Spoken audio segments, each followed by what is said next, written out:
Hi folks, Canadian Prepper here. So today we're going to talk about one of the most important personality traits in a survival situation. And it boils down to not being a bitch. So let's get to it.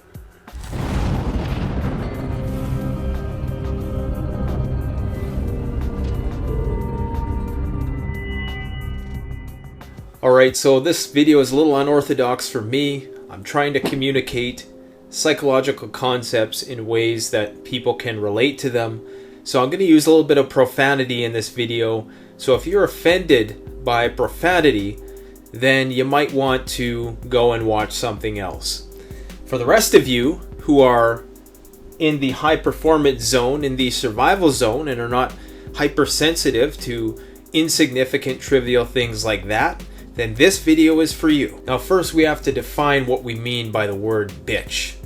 Now in the colloquial sense of the word, it's sometimes used as a derogatory word towards women. That's not how I intend it in this video. In fact, what I'm going to be talking about primarily in this video are beta males. But indeed, this could also pertain to women. Women also fall into these categories just like men. But because 90% of my viewers are men, you know I'm talking to the boys with this video. Alright, so what we have here is the bitch to dumbass spectrum. I'm going to explain each one of these categories and which one you would want to be in. Now this isn't just pulled out of my butt. This is derived from principles taken from communication psychology. So essentially what we have here is passive, assertive, aggressive. In some ways, passive-aggressive ties into this category, and I've kind of separated that one into the other categories, but I'll explain that a bit more depth in a minute. So like I was saying before, there's two commonly accepted cultural definitions of the word bitch. One of them is a derogatory word for a woman. The other is a person who's very weak, who's very passive, who gets taken advantage of, very weak-willed, very fearful, not brave. That's the kind of bitch I'm talking about today. A person who is too scared to do what they have to do to improve themselves. Alright, so let's talk about the characteristics of what it means to be a bitch and why you don't want to be one when the shit hits the fan. Now, if you exhibit some of these characteristics now, you're definitely going to want to check yourself and rein in these qualities within yourself before we get down to crunch time, because these could definitely compromise your safety. Now, the bitch has low to medium survivability in an SHTF situation for the reasons that I'm going to get into. Now, number one, of course, is cowardice. Okay, cowardice can get you killed. The bitch is very low risk. They don't like taking risks, and as such, they don't gain much in life because they don't risk much. If you're not willing to put in the work, if you're not willing to take a chance at anything, you're not going to advance and evolve. Number two, I have here trolling. Okay, trolling can also be included in the asshole zone. I'll get to that a bit.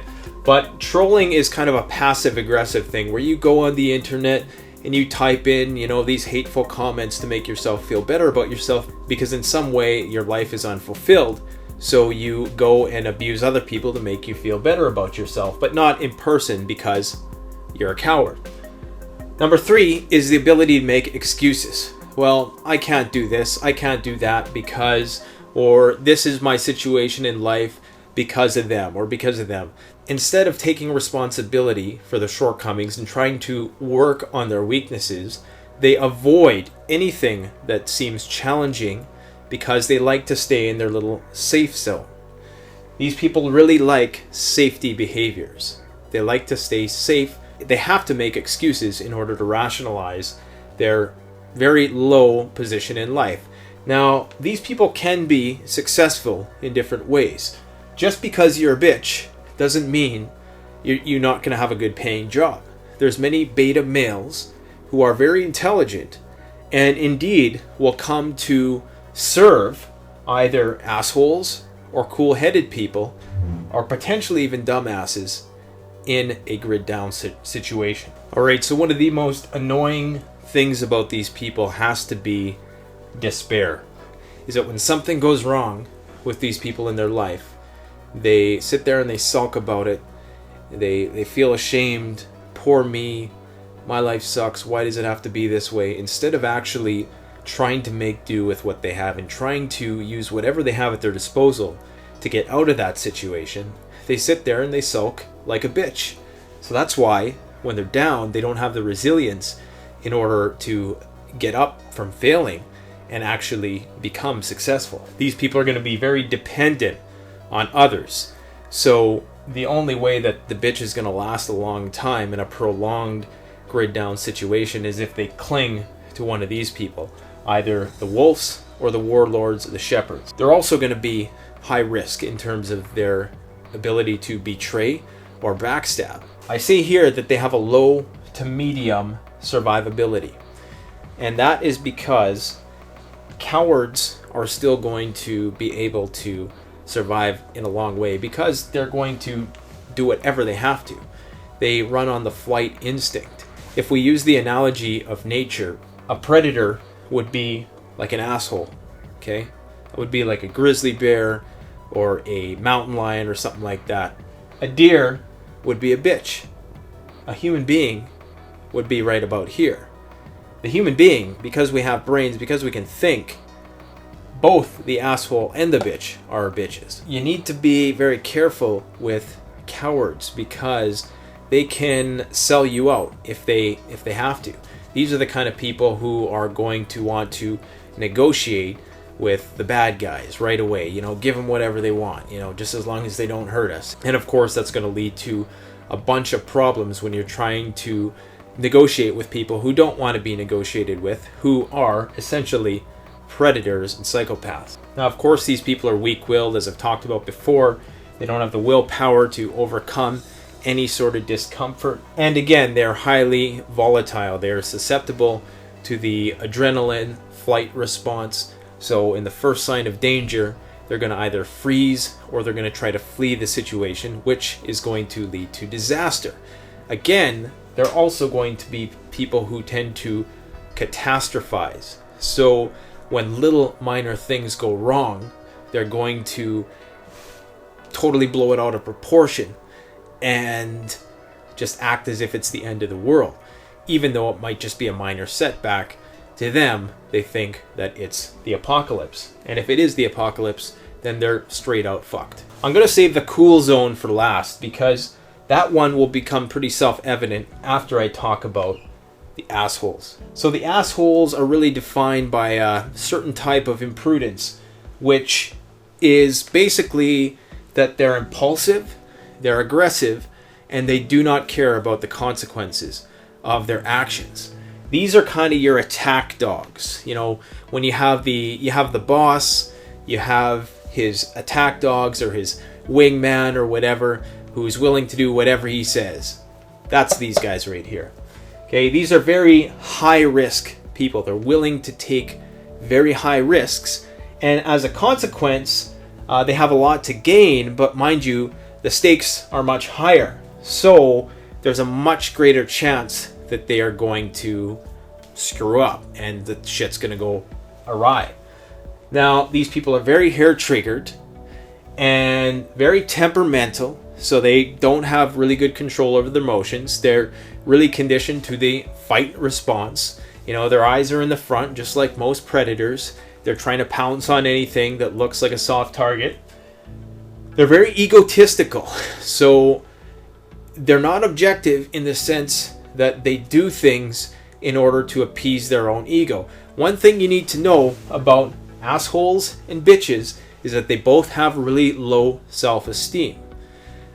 The aggressive people, they might seem like they have self-esteem or high self-esteem because they're confident, but you can't confuse confidence with high self-esteem. Really, they hate themselves and they want to subjugate others in order to feel better about themselves. So this is the kind of person who never wants to be wrong. They always want to overpower someone else in order to feel like they have control of the situation. These are the controllers. These are the controlled. These people get off on being controlled. These people get off on controlling. So, sadomasochist. Here we have people who are very unyielding. So they just go through the red light, doesn't matter. Confrontational. These are your marauders. These people in a post-disaster situation, I believe, are going to burn themselves out quick. They're the petty thugs who are going to be going for all the low-hanging fruit and going to be getting entangled in all these low-level conflicts. They're not going to be thinking about the long game. These are not chess players. These are hard-hitting checker players. They're all about the fight right now. They're not about strategizing, rationing. They're not about, building up certain defenses. I'm not a military strategist, so I can't explain it in those terms, but I think a lot of you get what I mean. These people are the wolves. They have the ability, because of their confidence, to be very physically effective in controlling people. But they don't have the brains, right? They're very belligerent, and they're going to also succumb to some aspect of despair, only they're go-getters. They're more optimistic. These people are very pessimistic. These people are pessimistic too, but in a different way. They're more optimistic in the sense that they are full of themselves. They think they can do anything. They're high risk. Remember, they take chances. They're also going to be blaming a lot of people for their problem. These are going to be people who are looking for a scapegoat right away when something goes wrong in a crap hits the roof situation. They don't take responsibility for themselves. Of course not, right? Taking responsibility is an assertive characteristic. They don't do that. They're very impatient.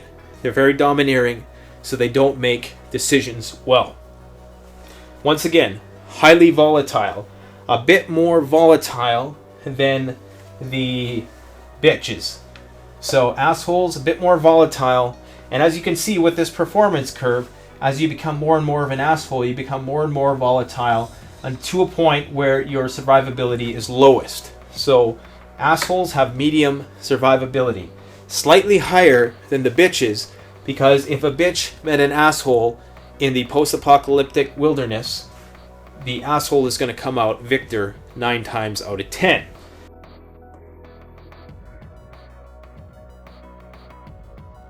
Check out the Canadian Preppers Network blog, an excellent resource for survivalists and preppers.